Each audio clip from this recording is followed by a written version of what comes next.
So hello mga kababayan, update natin dito ngayon sa Manila Bay, Dolomite Beach, no? Ngayong mag-aalas 6 na ng gabi, habang papalapit na yung mata ng bagyo mga kababayan dito po sa may Aurora, no? Ramdam na po natin ngayon dito sa Maynila yung super typhoon mga kababayan, at tinaasahan nga po, no, na maglandfall daw po ngayong gabi nga sa may San Luis Aurora itong super typhoon. At kung hindi man ay madaling araw mga kababayan, no, or mamayang madaling araw maglandfall itong super typhoon Uwan. At mga kalating probinsya posible rin tutumbukin itong super typhoon Uwan mga kababayan, kagaya po ng Nueva Vizcaya, Isabela, dito sa Patawid, no, sa kabila sa may Pangasinan, La Union, Ilocos Sur. So kaya ingat po tayo dyan mga kababayan, dahil asahan natin mas malakas po yung hangin dyan at ulan, no? Dahil nandyan po yung pinakasentro ng bagyo, or yung mata ng bagyo ay nandyan. Samantalang silipin natin mga kababayan yung Dolomite Beach ngayong gabi. Ito yung sitwasyon ngayon, no? Medyo malakas po yung alon mga kababayan ng dagat dito, no? Tapos sa malakas din. Yan, kitang-kita natin na may kumilan mga kababayan. Yan po yung alon, no? At marami pong sa ilalim yung mga geotube. Kalimutan natin yung mga engineering intervention nila dyan mga kababayan. Marami pong nilatag dyan sa ilalim bago po yan lagyan ng mga buhangin, at yung pinakatap talaga niya yung Dolomite Beach. Medyo madilim ng konti kasi paggabi na mga kababayan, mag-alas 6 na po yung ating oras, at yung mga puno ng nyug dito sumasayaw-sayaw na mga kababayan dahil nasa lakas ng hangin din, no? Ayan. Dito na side sa may katabi ng US Embassy. Ayan yung Dolomite Beach.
Silipin din natin yan ng bukas mga kababayan.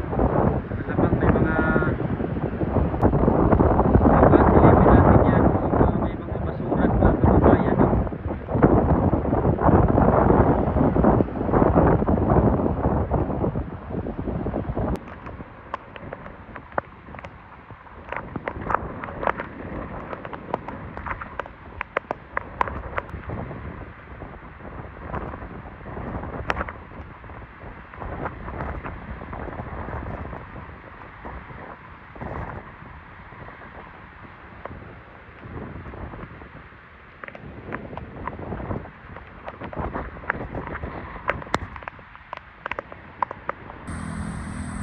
silipin naman natin dito mga kababayan yung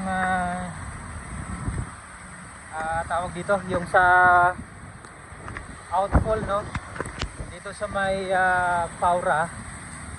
Tingnan natin kung nagpakawala sila ng tubig mga kababayan. Matandaan natin na meron po silang nilagay dyan na submersible na water pump, no, para ilabas yung tubig na may ipon dito sa may Estero de Paura, para hindi magbaha yung doon banda sa Taft mga kababayan, at maging doon sa may Remedios at doon sa may Yacht Club area. Meron pong mga outfall doon, no, at para hindi magbaha yung Taft Avenue at iba pang lugar dyan sa taas, ay meron pong mga submersible or meron silang gagawin para hindi bahain yung taas.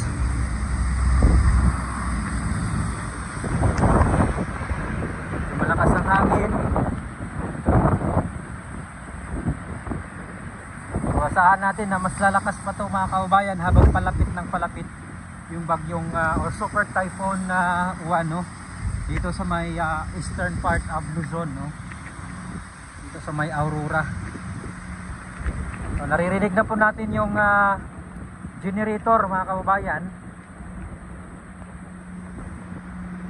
So nagyan sila ng tubig dito, nagbawas, tinapo nila doon sa Manila Bay, no, mga kababayan.